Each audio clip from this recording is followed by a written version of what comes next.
Hey there, Lucina. Good to see you. Y- You're not exactly seeing me yet. Okay. Now good to see you. Perfect. Yeah. Yeah, I'm on an update today and things have improved. I was really stressed this morning.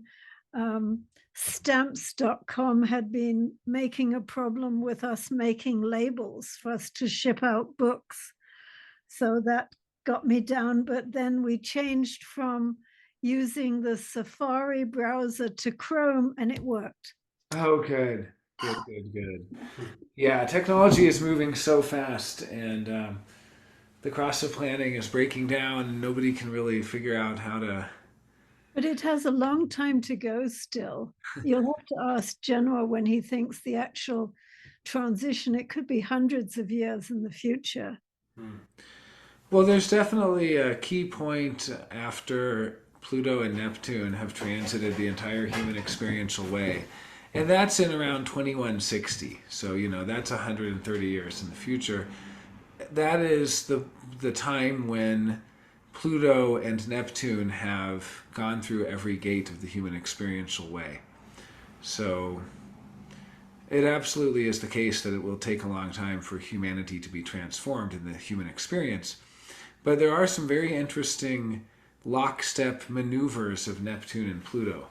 They really kind of go in lockstep. It's really an interesting thing that you can see. Like the day after Neptune will leave gate 35, Pluto will go into gate 36, or things like that. And if you look far into the future, you see that this continues for quite some time. And we went through it for years through the solar plexus, where one after another, the outer planets were going through like 22 and 36, and then some of the others. Yeah, Pisces and Aquarius. I mean, every gate except for two in Pisces and Aquarius. So all but two gates in those signs are either in the solar plexus or harmonics. So they're in the solar plexus system. It's incredible to see. I'm going to show this graphic that I can find. Just a moment.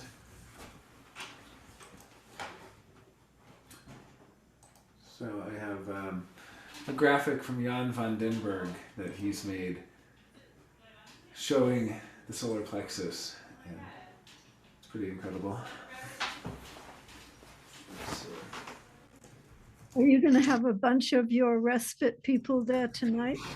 No, it's Monday, and a lot of people had to leave today or left last night because it was really Wednesday through Sunday, and so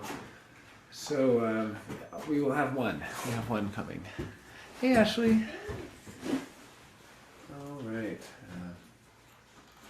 We did meet with Topher in the park this Oh, afternoon, wonderful. That's and great. then it got very cold. But he Uh, will be working tonight. I don't know whether he'll be there, but he talked about the Ethiopian guy from Australia that he sat next to last week. yeah, Sirach. A Sirach will very, be here. Absolutely. a very brilliant young man. He really is. Yeah. So bright. Yeah, it's wonderful. You want Uzo? I mean, I was quite taken aback by that young person. He also sounded like he was very self-educated, like you. Absolutely, and doing a lot of interesting experiments with audio and just very insightful. He's 6124, so really doing a lot of Really, is he a interesting mental work. projector? No, 2-4 generator. So Okay. yeah, yeah. I'm going to show just a little bit of Neptune and Pluto since we were talking about it. How did your class go today? Really good. We did the awareness centers and fears of the awareness centers as well as the senses basically. Because when you talk about the awareness centers, you're really talking about this triangle that turns into tone at the substructure. Smell and taste, the visual Yeah, fields, and then yeah. feeling and touch. And so we kind of went into that. This was class 6 of the centers.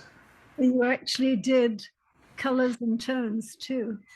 Well, I hinted at tone. I didn't really go so much into it because we're doing mostly centers, but I just said it was mostly about understanding the three awareness centers of how different they are and what senses they, um, right, they are basically accessible from. Like you can sense survival in smell and taste, and what is the spleen about, and things of that nature. But it is interesting with both the colors and the tones. They work from the spleen to the ajna to the solar Right, plexus. the color as well. Yeah, the color is a very interesting part of it, and we did touch on color a bit. So here I'm going to share, for those just joining, we will be beginning shortly, and in the meantime, I just wanted to show some from the post-conference retreat. Rosita and I were talking about how the changes that we mark with the date 2027 are not really, that's not when the changes occur as much as we enter into a new era in which those changes unfold, and that it will be quite some time until that happens. And I was saying, looking at the key moments of Pluto and Neptune transiting the gates of the human experiential way. And they go in gate 41, gate 30, gate 36, gate 35. Just seeing that those key moments are basically going to also play out in the next 130 years or so. So let's see. These That are some of the looks things. like a fantastic slideshow you made. Thank you. It's available for everyone on Signpost. The link is in the video archive, and it's about Really? 12 hours of global cycles and base theory Wow. that we covered during the Wow. post conference. But yeah. Yeah. And I've never understood about anything about the dog stuff. Well, so this is actually the moment when Neptune transits gate 41, and this is the time when Neptune and Pluto will have transited every There's a thin concept gate we're going on here, so. in the human experiential way. So, yeah, I know it was interesting covering this material. Yeah, and I kind of went through in more detail, looking at each key date. So Neptune entered gate 36, May 9th, 2021. I mean, that was COVID. That was COVID-19, but it was a year later, but it was absolutely an incredible Like a transformation. year and a half actually after COVID. Yeah, exactly. So it took a year and a half for there to be a boost of the energy and determination to persevere in the face of opposition and true crisis. I mean, that was when everyone. It had already been a crisis, I suppose, but. I had a very interesting shamanic journey very early in COVID times where I actually saw the coronavirus shape as if it was a crystal that was here to actually help our evolution. It was really a powerful image. It was blue, light blue on a dark blue background, but it had so much light within it. It actually made me feel less scared of the virus. That's a beautiful vision, and that is the kind of thing we see when Neptune is at play as well, and that it can give us access to the archetypal, which is behind all things. It is actually next year, pretty soon now, that Neptune is leaving gate 36. We'll get to see what it's done. Yeah. What crisis was being veiled? Yeah, and what it was operating on, kind of behind the scenes, like a surgeon behind their. Right. Yeah. So this is just an example of what I'm talking about. Neptune leaves gate 36, April 10th, 2024. Pluto enters gate 41, April 12th, 2024. Within 36 hours, Pluto is now entering into a gate from the human experiential way after Neptune leaves that gate. So Neptune washes away the old. What does Pluto move into? 36 as well? Gate 41. Oh, 41. Oh, wow. Yeah, but it's just, I mean, this is what makes it so divinely orchestrated, because you really see how these are gates that are in different parts of the sky. Is that also when Pluto moves into Aquarius?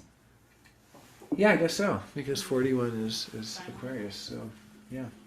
Then Neptune enters gate 35, August 3rd, 2056, okay. Then it leaves gate 35, May 3rd, 2060, and just a day later, May 4th, 2060, Pluto enters gate 36. So you can't make up this kind of lockstep of the experiential way. And here's just a graphic showing how, and this is from Jan van den Berg, so thanks Jan, the beginning of the dissolving of the human experiential way, when Neptune enters 36. What Ra called the end of experiential diversity. Huh. And then, The end? yeah, because experiential diversity is such a thing of the cross of planning era. So this is the beginning of the end, but the end of the end won't be until really in the 2100s, in the 22nd century. All right, well, we have a fun topic today, and thank you for joining me for that. We have a really good crew. I see everyone saying hi to Nancy, the kitty cat, Mike's cat. Let me move this back a little bit. Yeah, I can read it if I Yeah, we're good. We're fine. So today we're going to talk about. Yeah, there you go. Perfect. So today we're going to talk about the design side, the color, maybe other aspects as well. Sure. But just talking about what's on the design side and what are some of our observations. This was brought up by Rachel, who is cold thirst, and she's noticed being thirst on the design side has led to all of these things with her body, like not only enjoying cold food, but no, you want to the other way, the other way. Okay. Yeah, not only enjoying cold food, but enjoying two more. just yep, back over, yeah. Welcome. So that, for instance, even enchiladas being spicy food, if they are, yeah, perfect, thank you. If they are cold, sure, it's better, but it's still not really your kind of food. Or like alcohol being a hot, heating kind of element. And so just all sorts of interesting things. I mean, also being thirst, needing more liquids, all of that. So I don't know if we want to just maybe go through color 1 to 6, see where we get. We can always open up to other conversations, but I think as a first topic, maybe just starting with that. And we are joined, yeah? Oh, please. Someone said to me about loud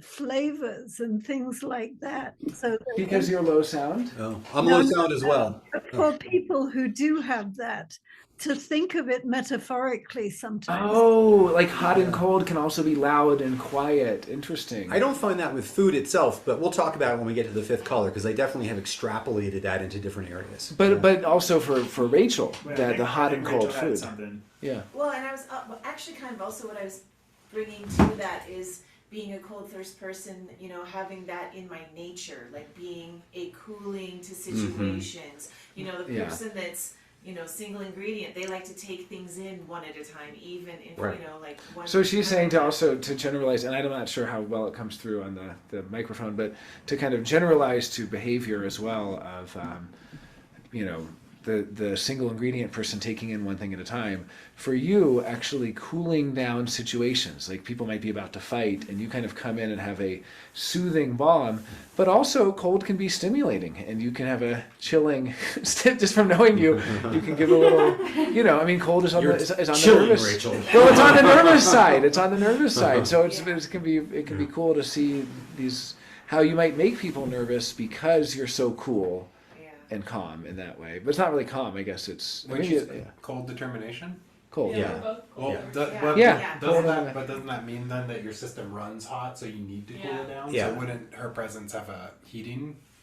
That's a good point. I don't know. But do I make people nervous? I mean, we're calm. I make people nervous. I don't know if I make people nervous. I can see how being calm determination, calm refers to what is healthy for me. It doesn't necessarily mean I will be calm, but at the same time, I do become calm. Well, have you seen, the trajectory with Ra, right? His whole tone of voice and speaking style changed over the years as he moved more toward calm. You know, he had an edginess, kind of an edgy, nervous energy in his voice. So one of the things that happens is we don't just transfer with PHS to the opposite, but we're also often on the wrong side, right? And so I've even seen with you, Jonah, like I think that you've calmed down a lot just in the few years that I've known you, you know? Absolutely. So, yeah. So, Yeah, that's true. I think it's great to think about this more figuratively, for sure. You know, so I think everyone's probably pretty familiar with PHS here. We don't need to do any kind of background. Why don't we go through first colors and just talk about your experience? Who has a first color internal determination? Anyone here? Any trans? Either alternating or consecutive? Amara does. Yeah. And alternating. You're alternating. You're the great multitasker, right? So multitasking is not a real thing, but multitasking means like you've got a lot of projects going and you dip in and out of them. There's a lot of things, you know, at play. But that said, I also have recently realized like I cannot listen to music while I work. I can't. Yeah. I have to do one thing at a time. You do one but thing I at a have time, lots but of different multiple one projects things. going. Yeah. 100%. Yeah. But yeah, having a single ingredient. I mean, what are the repercussions on the body? I can tell you that since studying Steve Rhodes, I have a lot of new understandings of this.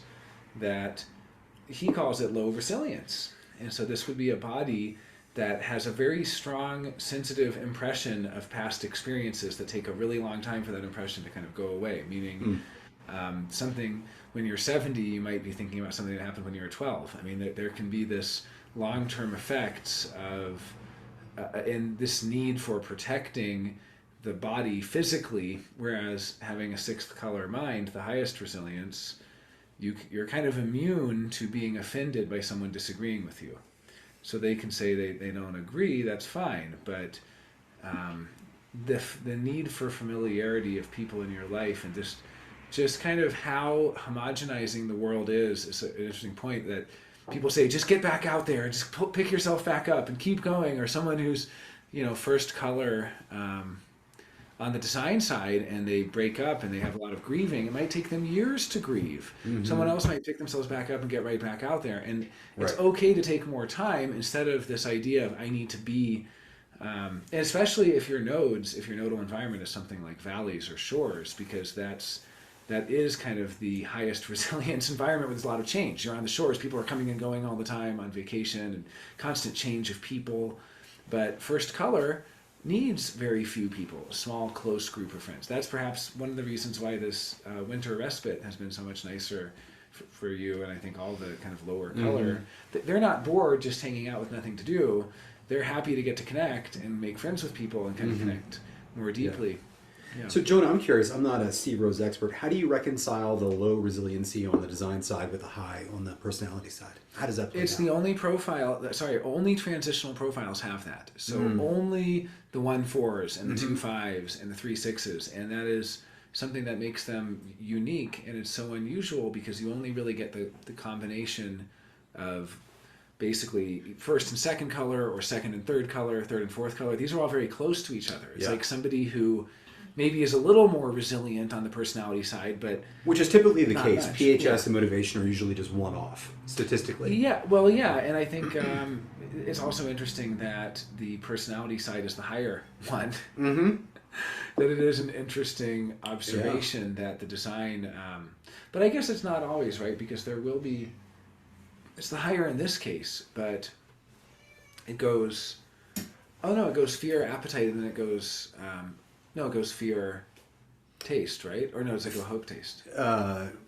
You're talking about the personality leading in so you have a sixth color personality and a first color design, but usually the design leads. Like we have third color personality, fourth color design. Yeah. So it's like backwards from us. Like it's showing that really the transitional profiles are so unique that even their PHS is backwards because everybody else has a more resilient design than their personality. Like we're more sensitive in our personality to our feelings getting hurt than we are to our actual design being injured. But then you get to this transitional profile and it's like this glass cannon where they have the infinite ability of innocence to just say, you're old, you're going to die soon, or just whatever, like innocent blurting out, this person's doing this, that person's doing that. Be totally resilient.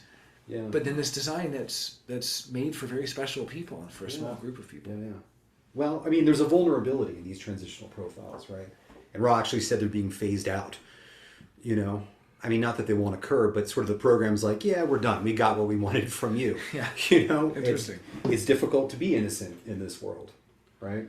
I think that's true. Yeah, and it's also difficult to, there's no society in the world that separates food quite like you need, So there's always big consequences health-wise with the first color. You stand so much more to gain, right? Because you just haven't been nourished properly your entire life, And what exactly is going to get affected, how much will get affected, depends upon color resonance with the PHS, And so that's another topic, but... Yeah, I usually, first colors, my mentor's a first color, Kamut Kabir. She had migraines for her whole life. She discovered, she was introduced to PHS in her early 50s. And those migraines after 6-9 months, something like that, went away permanently. So huge gain. And then she actually said that she didn't see herself in transference as much, which she's alternating like you, which would be this kind of stand and hover and eat out of cabinets or the fridge and pick at things or on the go and stuff like that. She was more making really complicated food.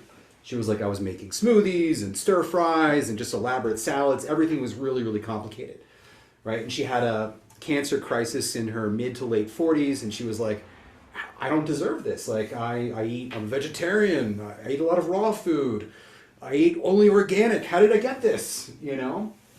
So it really challenges these types of homogenized health myths, right? That we all kind of adhere to. And yeah, like I said, PHS really worked wonders for her, and she went on to really run his.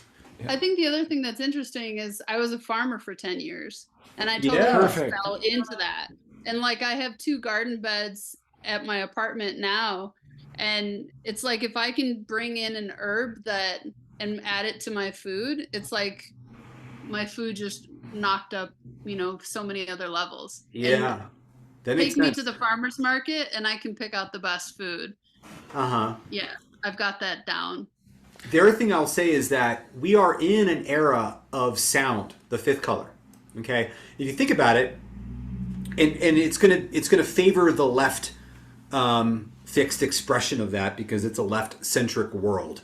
Even though we're now all mixed, there's still this left hangover, this left tendency, right? And so that means that we're in a world where we tend to eat in a loud environment. You got to restaurants, most of them are loud, there's a real din, And so when we transfer collectively, we get to the health food trip, right? Sort of your health food thinking is second color stuff. It's like, oh, I need to eat seasonally, I need to eat organic, I need to eat this very particular stuff, so on and so forth. And that higher trigram of determinations transfers to preoccupation with what we're eating when it's really not about the what, it's about the how, Oh, I also just love this idea. I don't know if this is something you meant in that, but that 5th color is like collective and universalization. So when you want to see how the collective collectively transfers, you start with the 5th color. It's kind of funny to think of the collective as the cacophony of high sound voices,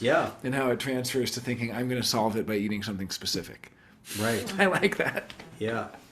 It's a lot of Well, fun. probably for time's sake, we should move to the 3rd. Yeah, no, we absolutely should. I just wanted to kind of read a couple of the comments. There's a comment from Lasita that her 11-year-old grandson, who is severely autistic, has a 2nd color on the design side, and that he used first tone, so that would be open taste, right? First tone, the left variable of that. And yeah, it is interesting. Autism, I like how Christo Balthazar writes it, AWE. Like we're in awe, and he calls it Down syndrome, Dawn syndrome, because it's the dawn of a new age. And these are things that are emerging in this development of new consciousness.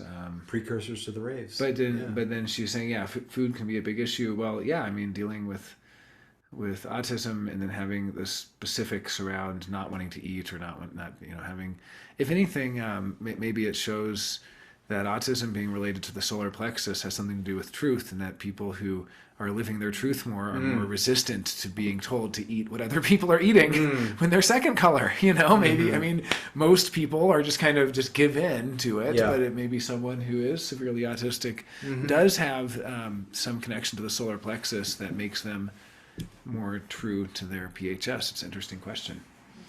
So, all right. So and then a comment from Casey. Her breakfast has been the same for 3 years. She found it right when she found out about human design. That's perfect. The question from Lucita. Casey, what do you eat for breakfast? Oh, yeah. And then just in terms of autism, Lucita mentions that he's pre-verbal. Yeah, I actually had a partner whose 15-year-old son was pre-verbal, autistic, nonverbal, and it was so interesting communicating without words, and I realized how much had to do with aura and so on, but also how much is out of our control because he was kind of a weather vane for what was going on. And and also his own biochemistry, to where some days he was the sweetest person you ever met, and other days he was hell on wheels. And it was just, you didn't really know what you were going to get there. Yeah. So Casey's breakfast, whole Greek yogurt, local honey, and Love Crunch granola. Wonderful, wonderful. Well, I just want to give a shout out to Phil Red with his breakfast that he introduced me to. That was really well done. It was veggie sausage, spinach, eggs, toast, and potatoes. And he'd perfected it. Yeah. You get the chance to use that. It's like continuity with the channel of judgment. You get the chance to do your perfect meal. Yeah. This is your desert island meal, right? You get to kind of do that and make it better and better and better over the years until it's just perfect. Really dial it in. All right, so should we do third color then? Yeah, let's do it. The thirst folks. We got cold thirst in the back. Thirst. Cold thirst is in the house. Yeah. Yeah. So I guess we open it up first. I mean, what behaviors do you notice go along with that? Like, what kind of life experiences have you tracked with that? Well, I feel with the third color body, I'm able to kind of put my body back together, with movement and kind of myself. She's able to use movement. I'm not sure if people can hear from back there, so I'll just kind of repeat things. But yeah, that movement. I think the movement is specific to her design you're on, because I looked at her chart recently. But yeah, go ahead. Well, I can also say from what I've noticed from kind of living with you and knowing you is that right variable is so chilled out and so easy to kind of go with the flow. And then I think cold, for me as a calm digestion, as left variable, I experience cold as very jolting and refreshing and sobering. And so what I would see is that when you get too zoned out, you might do something sobering. You might do a cold plunge, or you might have something like even cold food to me is kind of a wake up. It's a jolt. It is stimulating what is a baseline. Whereas warm, it's kind of like being in a warm room. You just get lulled to sleep. I mean, it's hard to think clearly in a warm room, a place that's too warm. Too warm has a very different effect than too cold. And you can handle very cold rooms. You've handled sleeping outside just now you're sleeping inside. Finally, I was like, I was a little worried. You're going back outside. Okay, she's going back outside tonight. But she's been sleeping outside in like 20-degree, lows, and waking up fully refreshed. It's almost like sobered up from it. That there's something intoxicating about the left variable that kind of lulls us into or calms us or soothes us because the left is so nervous it needs to be soothed. Right. And I get more nervous in the cold, but I was thinking about it from the point of view of the atomic level, like maybe cold is less dispersed, it's tighter and more solidified. Yeah. Interesting. Heat does cause dispersion, and there is.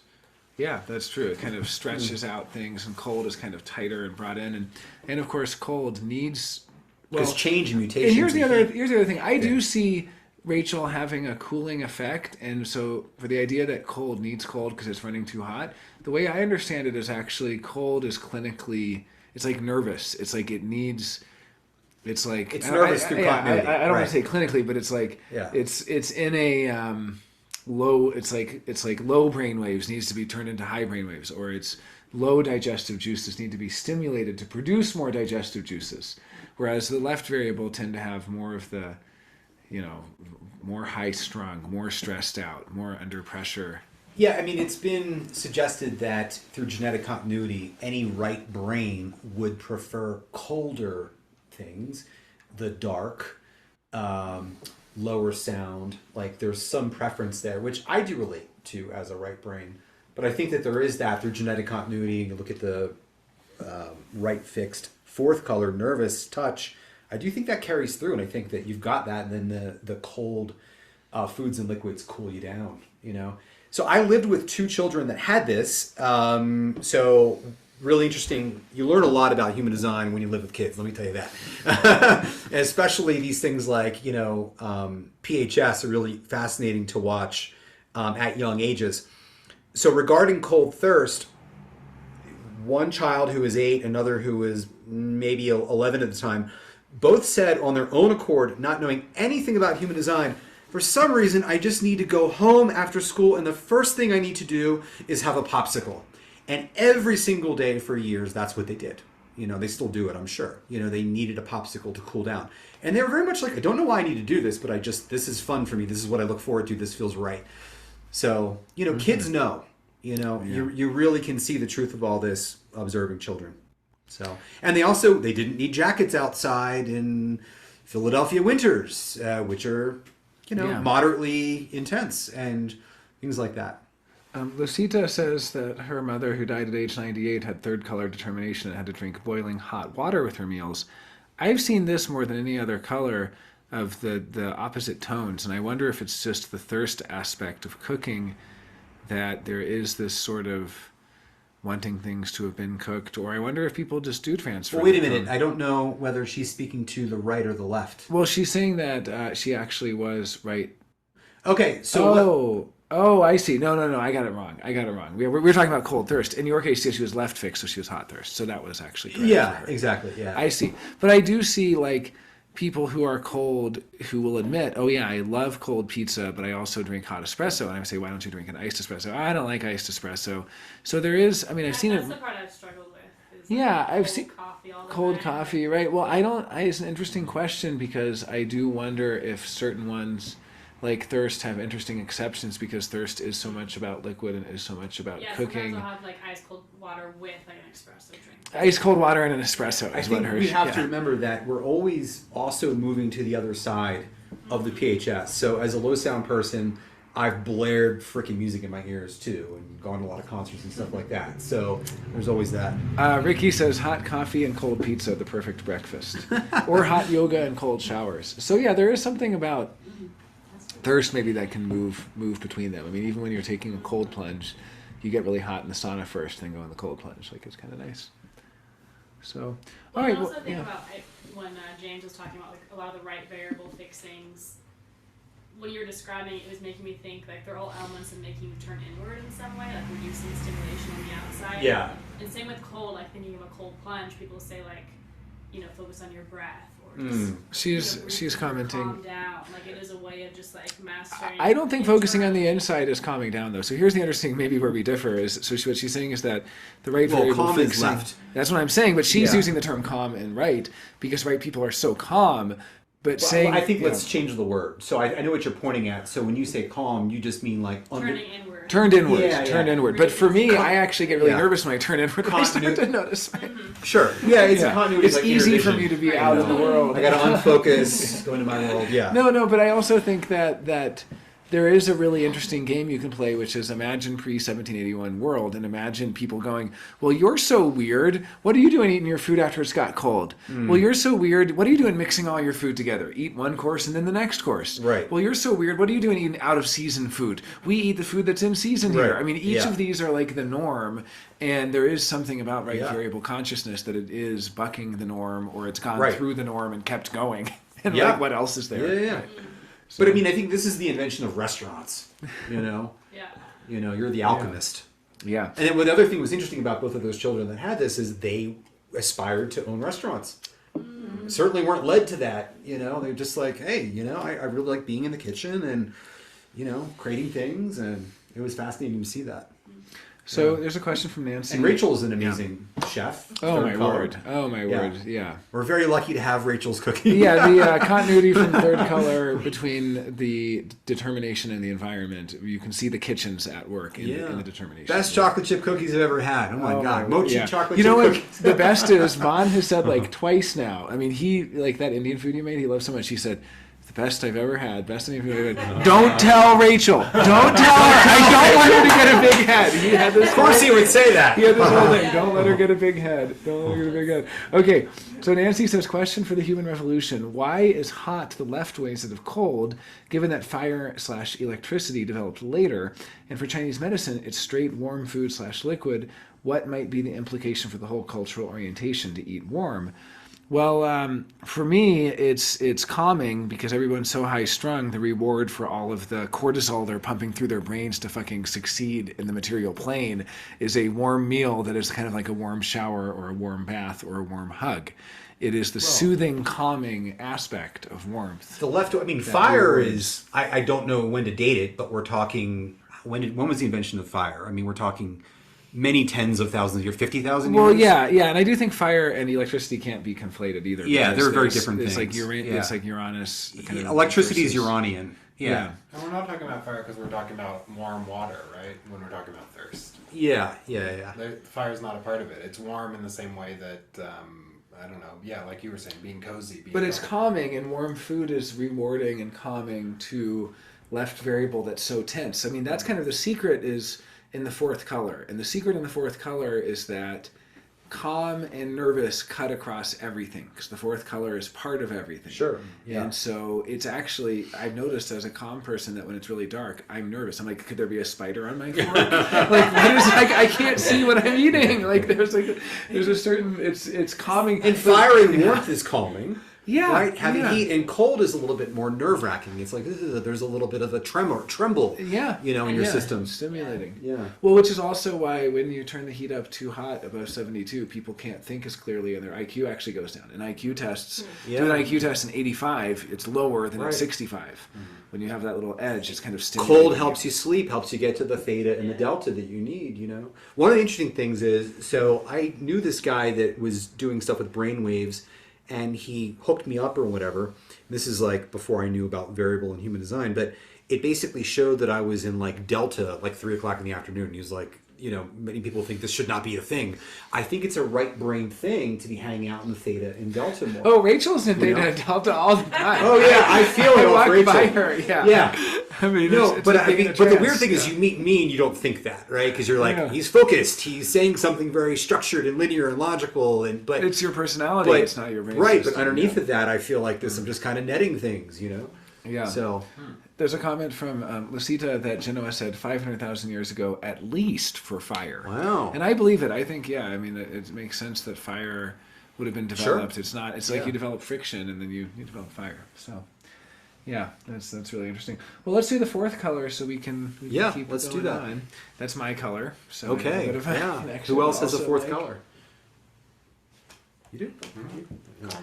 Yeah, and there was an interesting point from Ra where he basically said, and he was fourth color as well, that every color has its own melody, and when you're not living your design and you're in your transference, that melody is distorted, like hitting the wrong note.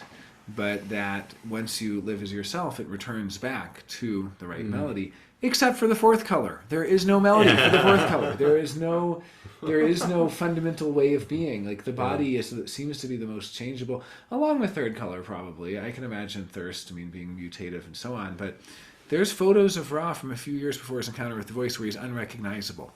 After his encounter with his voice, he saw his mother. He was unrecognizable to him. She had already declared him dead and did not recognize him when she saw him again. That's the fourth color body. It can undergo such a radical transformation because it can transfer to anything. So, yeah. And I see we have a graphic here. Oh, this is Mike. Oh, wonderful. Maybe you have some comments, Mike. Why am I here? Mike, I need to get to know your chart better anyway, so let's take some time to do that. Who posted my chart? Doxing Mike. No. Go back. It's okay. I'm not going to ask him if we have permission because I'm just saying I'm inviting myself to look at your chart. So, no, Is it okay, Mike? I don't want to. Yeah, no, that's fine. No, we're generators. We always want a yes from a manifestor or from a projector or from a reflector. We don't always. So yeah. I like looking at Mike's chart. I'm enjoying seeing some of the things I didn't realize. Like we both have 28 too, and Oh, shaking hands with devils. Yeah.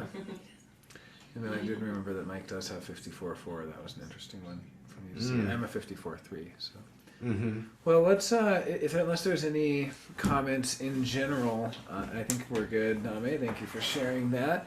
And yeah, if there's any comments in general about the fourth color body, I mean, definitely. Yeah, you have some? Yeah, Please. I noticed, I have a friend that she's not really in the experiment, but she's nervous digestion, and when she, like when we have kind of an issue, she has to make it bigger so that she can, like what I've noticed is she has to kind of escalate it to process it. The fourth color nervous, The nervous, has to escalate until she can process the issue. So that's an interesting point. So nervous touch will pick a fight over dinner.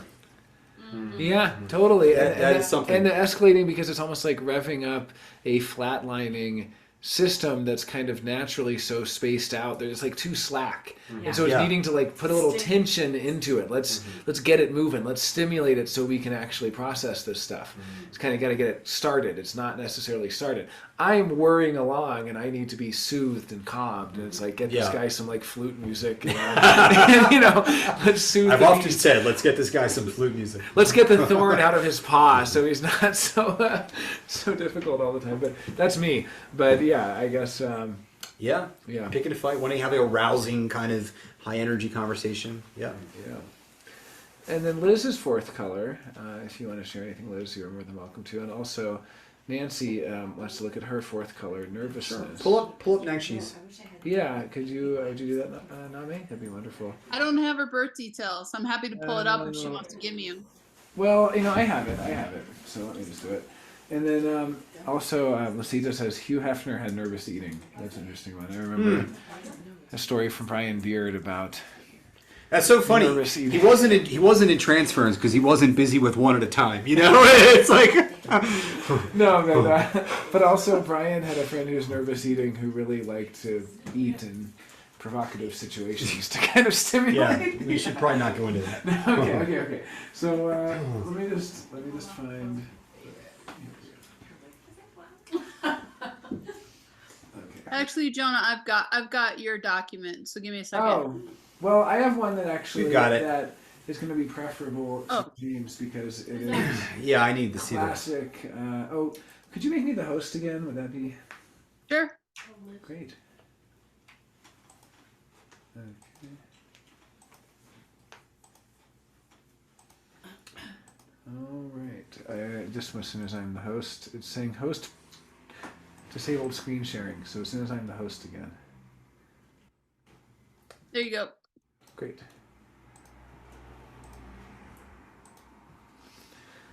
All right. You've got all of that going on. I learned something interesting, which I don't think relates to Magic Square, but it was just an interesting point, which is that Neptune actually was very significant for Ra as a planet of direction. And that was very confusing to me because Neptune I usually think of as illusion and the Maya and so on, but he actually pointed out that it was in the late 1960s when Neptune was in Gate 14. That was a time that only happens once every 100 and some odd years in the Neptune synodic cycle. When Neptune transits Gate 14, it makes the handle for the cross of the Sphinx. So there will be crosses of the Sphinx, 7 or 8 during that time, during that Neptune transit, or 9 or 10, something like that. And those crosses of the Sphinx who were born during that time have Neptune, this planet of direction, powering from the sacral from Gate 14, the handle of what he calls Neptune's trident, or Shiva's spear, which is gates 2, 7, 1, and 13. So yeah, it's interesting to me in the Magic Square. It seems that Uranus almost has more to do with direction, but then you've been clarifying it has to do with movement. It's both. So it's also the subtler thing. When I do a PHS reading, I'm really focused on biology, but the subtler thing is, are you in the right place to meet the right people? That is implicated here. It is that as well on a more mystical level. Yeah, that's such an important. And I think that question. there, part of what you're bringing into it, Neptune is flowing into that direction there from Pluto up to Uranus. Well, it's a great point. Also, I mean, something that really blew my mind reading some of Ra's materials was that the shape of our body, our shape, is actually determined by the people and the place where we are. and that for me as a fourth color, maybe it's especially Perfect thing you just said. The shape. Okay, when you've got at least two gates resonating in that top column, that is the shape of your body. Yeah. Right. That is totally the shape, the design, Uranus, Mercury, and Moon. Shape of your body. You know, Moon, again, weight issues, under, over, what have you, movement. You know, it's very much about your physicality. It's very much about your musculature. Right. So, yeah, good point to bring in. Right, and the shape of our body also affects the tone of our voice. It absolutely is a part of it, and we kind of sense the dimensionality of a person from the tone of their voice. Yeah, absolutely. We can be really surprised to see what they actually look like, having only heard their voice. Yes. That happens sometimes. Yeah. Yeah. Okay. Well, this is Shall great. we do Yeah. a fifth So color? maybe let's do fifth color now, and fifth and sixth color, and then we can wrap up. But it'll be nice to just hear if there's any interesting. I remember that there was a second color person who was talking about how before human design they were very into sound healing, and they were so into the fifth color. And so on the one hand, we can say, okay, transference. On the other hand, I do wonder if the transference does have certain affinities where I've noticed this with environments where mountains have a lot of caves. Caves are often built because of the elements of the exposure to wind and so on that you find in mountains, and mountains environments being driving heavy, cars being kind of famous caves. And I've seen that again. You know, you find a lot of it works for all of them, really. You find a lot of markets in the valleys, the trade routes, and you also find a lot of restaurants in coastal cities where there's a great mix Very of interesting. cultures. It shows the value. I mean, there's value. The notion here is that transference can fix on the design side. That's the theory. I don't know that we have proof positive of that, but that's the theory. And then on the personality side, it doesn't fix, and that allows the mobility of the mind, right? And so there is value. It's about getting the balance right. You don't want to be acting from the transference, right?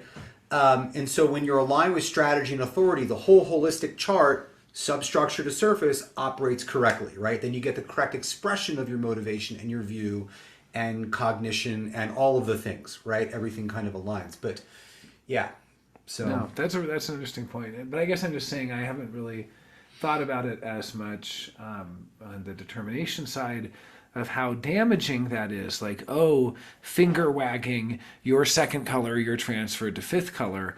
Or I wonder if there are deep affinities. I mean, there are obviously differences. And I do value Steve Rhodes' observation that the lower colors are lower resilience. Regardless if you agree with him or not, it gives us a framework to describe, okay, we have the second color, lower resilience, familiarity, needs a certain amount of familiarity. The fifth color can handle a lot of diversity.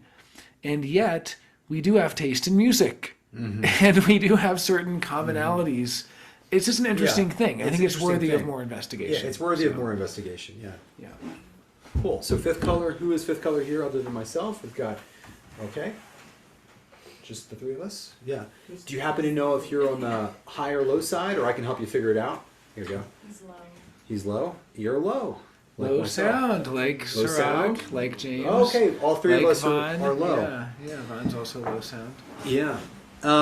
So what I would say is when I originally entered the experiment, I was operating on a different birth time. And so it appeared that I was a direct light eater. It appeared that I was a quad left with taste cognition. And anyway, I practiced PHS for a couple years. And then I was like, wait a minute, I'm working with these clients. They're actually having these epiphanies. And why am I not? I just got to this point where I was like, I'm sure that that's not me. I'm firing this birth time, this piece of paper.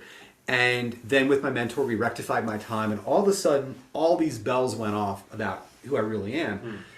It made so much sense that I have a right brain. It made so much sense because I looked at the color resonance, and we unpacked all the health implications that I had dealt with that weren't in the other time, right? So we could really track it. And the other thing that really started to go off for me was looking at my PHS metaphorically, figuratively, right? And so it's not just about decibels, you know, like I think that people that don't have low sound, they might be like, well, this might be a little bit too loud for you, but it's not necessarily that obvious. Like there's actually a discomfort when I'm in a loud environment at a certain threshold, but it's not what other people think. It can be louder than you might think, but there's a certain point at which I can't be present. I'm just kind of like, oh my God, what is going on here? I just need to kind of like tunnel vision, because I just can't really be present in a really loud environment. And I feel some element of discomfort or stress around that. And that's when I know that's not my place. But it's not just about decibels. It's also about just thinking of like, what is loud? And I'm not sure that I relate this to flavor, but I definitely feel it in terms of literature and film and all these kind of things. Like I like subdued films, anything that's too like loud, explosive. I think of it as atmospheric. Atmospheric. That's great. Whereas high sound people actually love the sound of the fingers moving along a fretboard. Oh, I like that. Well, maybe you do. Yeah. Maybe there is. Maybe but on the low end, not the high end. Maybe it's just a sound thing, and maybe there's just both sound. Yeah. People like to hear the detailed sound, or because also I guess it is an atmosphere, or there is a spatial component. I was a music to journalist in college, and I remember writing about the fingers on the fretboard type of stuff that would come through certain recordings. Yeah, maybe you just like the bass solo more than the screaming guitar solo. Yeah. I wonder about timbre, but what I also wonder with sound is its connection to valleys, and the narrow valleys being the proximity versus the wide valleys having a sense of space, or just the importance of acoustic environment. I also wonder if you can be more easily wounded by harsh words, if harsh frequencies kind of they're doubly damaging. The content is damaging as well as how it's carried. And I noticed that perhaps for valleys people as well, even though they may have high resilience, as I've been pointing out, or they're drawn to that at least, that the acoustics are just more highlighted for them. It's an acoustic thing. Certain voices, you just have a visceral response. It might be, anecdotally, that might be true. I mean, one thing I can say is that if I don't like someone's voice, like first meeting, if I don't like their voice, never turns out to be the right person for me. Just doesn't. I'm like that, but I'm very acoustic. So. Yeah, it could be from individual circuitry, other things, different ways to get to the same place. But, I have a 4521, so I say I'm too loud for myself, but loud personalities are kind of tough on me. Like I like more subdued stuff, people, art, so Which on. is interesting that that's not necessarily the calm side, but it's like the right kind of stimulation or the right kind of concentration, as you were saying with cold. It's like... Right vibration. Yeah, just that it's not...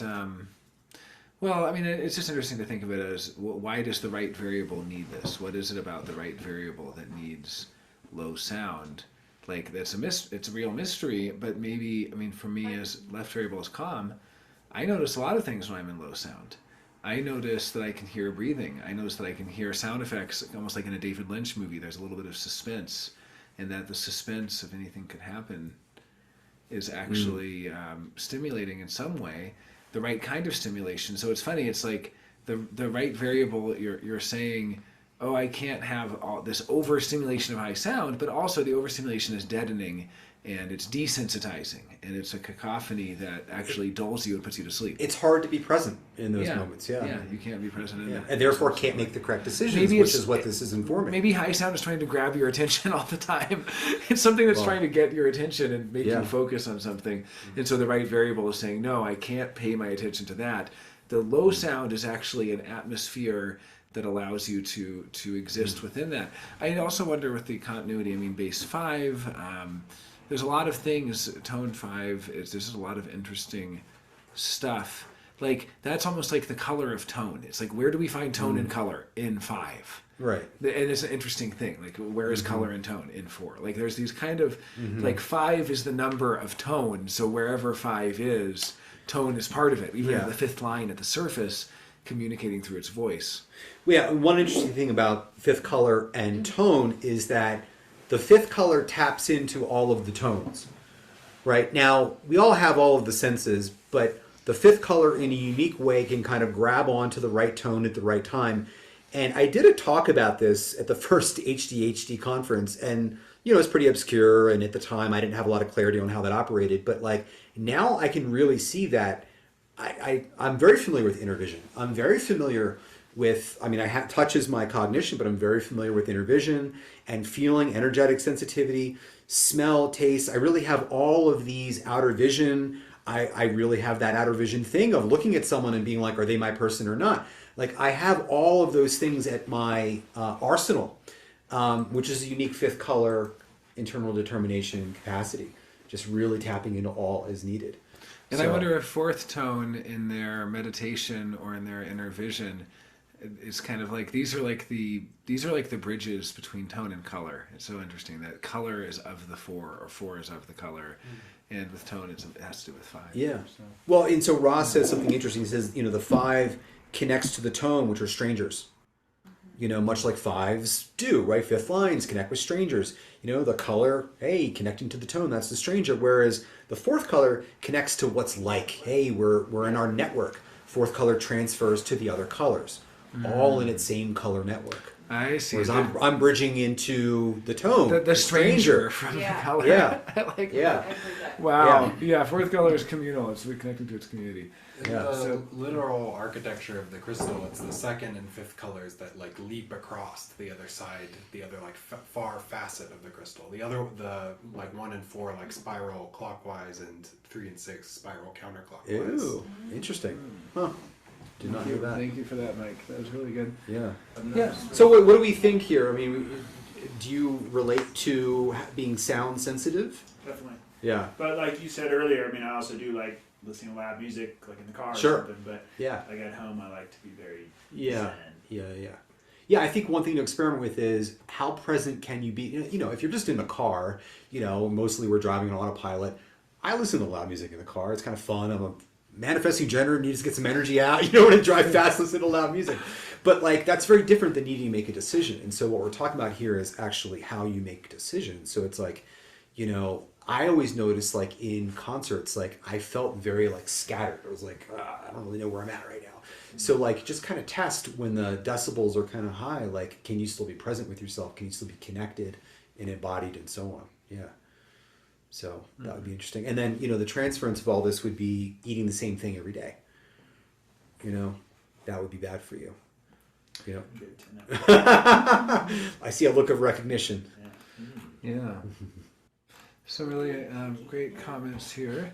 So let's see. We have Liz. She's nervous touch. What we were talking about previously with the 4th color makes her think of how ADHD meds stimulate her brain enough to focus on something.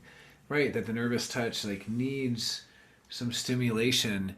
I'm calm and I have so much stomach acid that I need to relax so it stops producing it because it's naturally like in that it's like ready for that pressure. I'm ready for the life or death situation. I'm ready for the brain surgery. I'm ready for the rocket science. Like bring it on, like left variable ready to. So you're be calm and you highly have high competent. stomach acid. Yes. I think I have low as a. That's what I'm right saying. That's what yeah. I'm saying. Exactly. And I think Yeah. that there is a correlation with the left variable in general is more prepared for what's coming in this state of tension. Right. It needs to be soothed and relaxed. Flute music. Thank you, Andre 3000 new album of flute music. Okay. So yeah, so for Liz, that is something that stimulates her in what she takes. So Casey asks, what's the connection with kitchens and shores? My point there was just that they seem almost like north and south node, or like primary and secondary, or foreground and background, where you go to shores places and there's a lot of restaurants that are bringing in food from other places and a melting pot, a mix of different cuisines. And you go to kitchens places like New York City, it'd be a very melting pot itself. Well, it's also kind of on the shore, and there's a lot of people that vacation there, and there's a lot of transitional kind of experiences there. So I kind of think of shores. I had a real breakthrough with my deconstruction of shores when I realized the 6th line represents the good life, and so the 6th color environment is kind of the vacation environment, the permanent honeymoon environment. So even though Santa Fe has no shore, it does have some of the shore's vibe. Certainly artificial Because shores. Yeah, the people that are coming to visit us here a lot. And this is a right-centric town, so that would make sense. Yeah. I do agree with that. So, and then Casey says her son is low sound, but he's the loudest kid except when eating or learning. So he's like loud naturally, but then he becomes quiet in order to take things in. And it does point out that we each have this binary. We have an in-breath and an out-breath. Mm-hmm. And a high sound person might be very quiet, and then when they're eating, they're laughing and talking, and they're in this sort of, they like to be in restaurants. So, Lucida says, we've seen the possibility of helping rectification of birth data from colors and tones, especially sun and earth on the design side. Yep, Great point. I do that. Pocket says her high sound kid, one of his friends' voice will cause his stomach to hurt, or he'll start burping. Yeah, there can definitely be digestive issues in relation to to sound for that. And then Lucida comments, one of her friends is a twin. She didn't know her exact time of birth, but her fourth color determination from the time she believed was correct would give her nervous eatings. Would give her nervous eating. It would change to left going back a minute or two, and she really identified as calm eating. So yeah, that's a case where the experimentation and kind of the difference. I've kind of come to a point where I can usually tell the difference where somebody, yeah. Look at cognition. You know, there's a discernible difference. If it goes back to left with a minute or two, we're talking about the distinction between inner vision and outer vision, right? Those are different eyes. That's eyes like a hawk versus eyes that are like a saucer taking it all in, right? And that's not the only criteria to be looking at here, but I'm just giving you one thing. But you really want to sort it out the cognition level there. And that would be, hey, you know, like I can only eat things that look good to me. My environment needs to be stimulating visually. I'm invested in beauty, the beauty of things, right? And also they'll have a weird experience of maybe thinking that they're superficial because there are some people they just don't want to be around because they don't like the way they look. And they don't know why they don't like the way they look, but they just don't. And it's like, hey, here's a permission slip to just trust that. You know, if people look funny and weird to you, it just doesn't look right, trust it. It's keeping you safe, you know? So I'd sorted out the cognition level first and foremost, and then the color. Oh, that's wonderful. Well, let's just finish on the sixth color. This has been quite a full. Okay, sixth color, lighter. The only? Direct or indirect? Direct. So Shri is direct. So this is past your bedtime. I'm sorry. You have to go. No, my mom is direct, and she always apologizes for not making it here. And I'm like, you're direct. It's okay. You wake up when the sun comes up. It's fine to not be out after dark. So how are your hours? Do you find that you get up early? No? Yeah. I don't always find it that's that nice and neat, but I mean, you could be, again, when we're talking about how we can be on the other side of the same PHS, the correct PHS, are you a night owl? Mm-hmm. Yeah. That's common is to just be on the wrong side of the PHS. Not transference, it's just kind of the wrong side. So you know that light is a factor. You know that time of day is a factor for you. You just haven't settled into what's really correct yet. Yeah. But I have a hard time with routines, but I do know that direct light is really important for my mental health. Like if I don't have enough sunlight, like I lived in Finland in the winter, so I only had light like 11 to 2, and it was dim. Can we pull up her chart? So is that yeah? Do you have? I have one version. I don't know if I have the best one, but if Name has it, otherwise I absolutely can. It's just. Do you like eating in the sunlight? I do. I do like eating in the sunlight. Al fresco. I just like being in the sun. Huh? Yeah, eating outside. I guess we didn't have yours from HDHD. I'm not seeing it in the shared folder, but make it brighter. Is that too dim? Oh, the chart Name would be Shri, so SRI, unless was it under a different name possibly. I don't think I'm in there for some reason. Yeah, I think you're not in there yet. So we'll get you added for next week, and we can do a deep dive on your body graph next week. Next week the topic will be moment on my phone, but yeah. Oh, okay. So we have a couple. Can you make it a little brighter? Yeah, a little brighter. Yeah, so Cohen Hillawart is direct light, and he lives in Egypt, and he was saying just the UV of just like the brightness and the amount of sunny days can be very helpful. Yeah, UVs. Yeah. It's all about UV. I mean, when I first started the experiment, as I said, I thought it was a direct light, and Kamud, who really was Ra's PHS person, said, if you're going to eat after hours, after the sun goes down, eat under a grow light, the type of light you would grow plants, things like that, because it has UV light.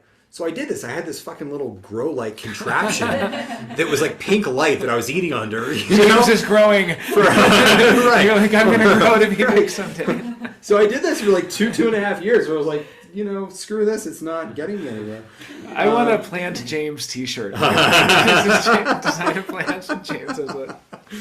Yeah, exactly. So anyhow, but yeah, you have to be mindful of the transference to preoccupation with liquids, which can look like different things. You have a cabinet full of teas, or you're a coffee addict, or you're into smoothies and juices. And coffee might be good because it's dehydrating. I've wondered about the relation between light and memory, because she would have the 6 colors have bad memories.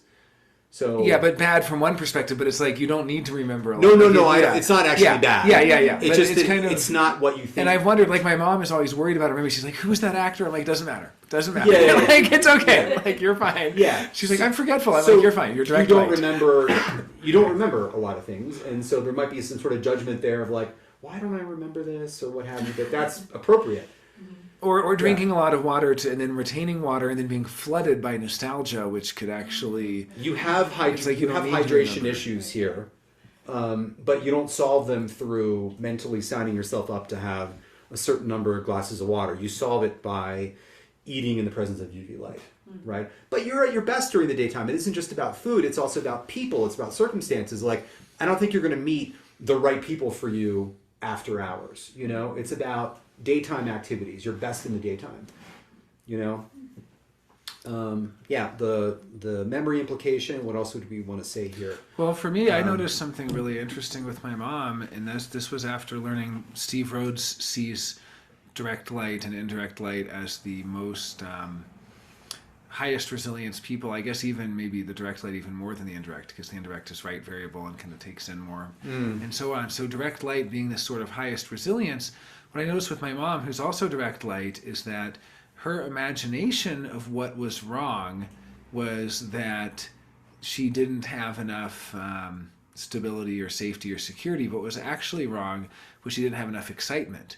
And being in a foreign country, not knowing how to speak the language, having sort of scary situations was actually exactly what she needed, because the sixth color, high resilience, can survive in the jungle with nothing but a knife and it's kind of like being in that challenging situation where you really come alive because your potential to handle a variety of difficult situations is fully tapped. Whereas having the same monotony of the same Netflix shows and the same couch and the same house and the same day in, day out, that is actually the real nightmare for the sixth color, whether on the personality or the design side. But being on the design side, maybe not noticing it as much and coming up with other. I mean, I'll say this: being in Santa Fe, which never has a cloud in the sky, apparently, and it's sunny almost every day. That's perfect for you because you're mountains, right? No, you're not mountains. I'm sorry, you're kitchens. I looked at the wrong thing there. Yeah, okay. Well, another thing is you're 3 parts right. The only left part is your brain, right? So there's a real tendency, or a susceptibility, I should say, to overwork your brain. To ask more of it than you really have to deliver, and you really got to get the energy out. Well, you're a projector, so but you are meant to be active in your environment. But if you ask your brain to be more intellectual and analytical than it can be during a given day, your brain might kind of spin out and be hard to kind of settle down. It's hard to kind of relax. You're here to have a relaxed intelligence where things kind of, so I'm saying this wrong. It's the left brain that my mind is flipping this all over the place. You are 3 parts right and 1. I can't look at the phone. Yeah, Way too small. No. I'm with you on this. Yeah, this is like it's all blurry. You have the same as Sirach, where you have a lot and only the left variable environment. Yeah. But, So anyway, scratch what I said. I can't look at the phone and do the reading. and we do have a couple questions, and then we can kind of wrap up unless anyone has final comments on the 6-color body. But this has been a very fruitful, engaging evening. So Well, the other thing I'd say, 6 colors really stand a lot to gain from PHS, right? Because especially on the indirect side, particularly more so than the direct side, most people aren't getting a lot of their nourishment, in the evenings, and so they tend to be undernourished and really stand a lot to gain when they practice that. Yeah, exactly. And some even without human design will. I mean, I had a friend who's indirect who would only drink sodas during the day, couldn't bring himself to eat before 3 or 4 p.m., and then he would eat his biggest meal before going to sleep, and his girlfriend would say, how can you sweat all night in your sleep? How can you? Well, the solution to that, don't sleep in the same bed, okay? But but we have a couple of comments. So Liz was asking if indirect light people would have better memory than direct. It's about thirst. Yeah, it's about thirst people. No, it's the same. Hot and cold thirst. Maybe they have more working memory versus cold storage. It's amazing how thirst they people do have amazing really memory. amazing memories. Yeah, they absolutely do. And I think it's just realizing that you don't need to remember as much as you might think you do as a direct or an indirect light person. Nancy asks, would 6th color be less impacted by trauma with less attachment to memory. And this is basically a different way of arriving at what Steve Rhodes arrived at. The resiliency. The resilience, but also the fifth color. But it's also that we have to understand trauma in a different way, because like we don't think it's traumatic to have the monotony of every day being the same, but that's its own, it wears them down. So everyone's being worn down by something. It's just first and second color, according to Rhodes, are more worn down by variety and change. Fifth and sixth color are more worn down by monotony and sameness. Mm-hmm. And that is an interesting observation there, Nancy. Yeah. And then Lucita comments that Genoa, sixth color, right fixed, eats his biggest meal at dinner time. And he has amazing memory. Well, that I can attest to. He has an incredible memory. And that might be also this, I guess, the right variable is so dependent on what's being pulled out from them. And that is an interesting point about how incredible his memory is for, right. But it's also, I guess, just that if we think of the water content of a person and thirst people needing a lot of hydration, it's so they maybe have a lot of working memory. The right variable of this, maybe the true cold storage is not cold thirst, but is the right fixed sixth color, because it is kind of not accessible to themselves, but pulled out from them, and they get to be surprised at what they actually have retained. That the right variable has such an incredible way to retain information. I used to compete in memory contests and remembering like a couple hundred digits of pi and like. Oh my word! Like well, that is so really a little interesting. Bit different but when it comes to like movie quotes or something, I'm like, I don't know what. Well, and it could be Even if I've seen that movie like 5 times, I'm like, what line is that? I don't know. It's like very selective. It's like if I want to remember, I can. Mm-hmm. But I don't. I tend to like if it's not important, I just discard it. I mean, again, part of the journey here is as people decondition the memory, it's not worse. I don't know what other word to substitute for it, but like it does diminish. It does operate differently as you decondition. I've had a number of clients who are like, how did they put it? They're like, basically they're concerned about their mental health. They're like, what's wrong with me? I feel like I'm like, losing my mind here. I don't remember what I used to remember. So it depends where we're at in the journey. And if Genoa was introduced to PHS later in life, there's an extent that will turn around and not, So I don't know. There's a lot of questions that I have around this. And from knowing him also, I can just say that his incredible memory is like this vast right variable of being able to have, I've had right variable people tell me exactly what I've been thinking about. It's almost psychic. Yeah. It's like things that have been relevant to me the last couple of days, they just start telling me stuff. And I'm like, why are you using all these words that I wrote in my journal this morning? Like, this is spooky. And so I do think that is psychic like that. That all of the right variable does have access. But I also could see how light people don't need to have that amount of water in their body, where when they have too much water, they might actually be kind of stuck in the past or flooded by associations, and that they actually operate really cleanly without those associations. They don't need to associate something to something else. It's like it's a sixth thing, right? Letting go, getting beyond, right? Not holding on, right? Well, and I will also say that from knowing Genoa, that he doesn't necessarily, it's not memory in the way that we would imagine an association of one thing to the other. Like, yes, he maybe is reminded of something, but he also knows how to say things that are very relevant to where the other person is at. And it reminds me of how Rachel described attuning to the other rather than applying a sort of rote pattern. Like you're not, like when in your example of being a server and not really going by the pattern, but just looking at the actual people at the table and then saying something relevant to them. That's a very right variable thing. Whereas a lot of times the association to memory, like for me, I have a pretty good memory. Base 2 is also associated with mind and memory. I will often just be reminded of something and go, oh, here's something that reminds me of. Doesn't matter who you are. Yeah. Doesn't matter who you are at all. You've been to this place. Okay, I know something about that place. Mm-hmm. You're researching this. Okay, I know something about that. Mm-hmm. It's not about James. It's about the thing you're researching. Right. With Genoa, it's always felt very relevant to me and it's who relational. I am. It's right. Same with Rachel. If it's a right-centric variable, it's relational. Exactly. Yeah. So this ability to kind of attune to the other doesn't person, have it on his own, but yes, right. The relational quality. Yeah, that's something I've noticed. So Nancy says her indirect daughter Emma has more objective observer view of memory. She even remembers the details, impersonal and detached. She's also sixth color acceptance. For example, she remembers lots of traumatic events even in her infant stage, but she doesn't feel impacted by it. That's like it's almost like the amount of water in your body is making you feel the memories more as if they're happening right then in that moment. I think we have to always consider the holistic context. So, like for all of these examples with Genoa and Nangxi's daughter, I'd love to look at, well, what's going on in the stream of memory, right? Where the 54, 32, 44, 26, even the 45, has memory implications. So, like, look at that stuff. There's just so many factors. Mm-hmm. Yeah. Well, I think unless anyone has any final comments on the Six Color Body, this has been a feast of investigations into the colors, and I'd like to thank James for his first HD Catalyst. Yes, thank you. Really enjoyed it so much, and a really good conversation remotely as well. Thank you everyone for tuning in. Maybe next week we'll have your body graph to look at, Sri, and any other topics. Or we can do it offline. We'll have more.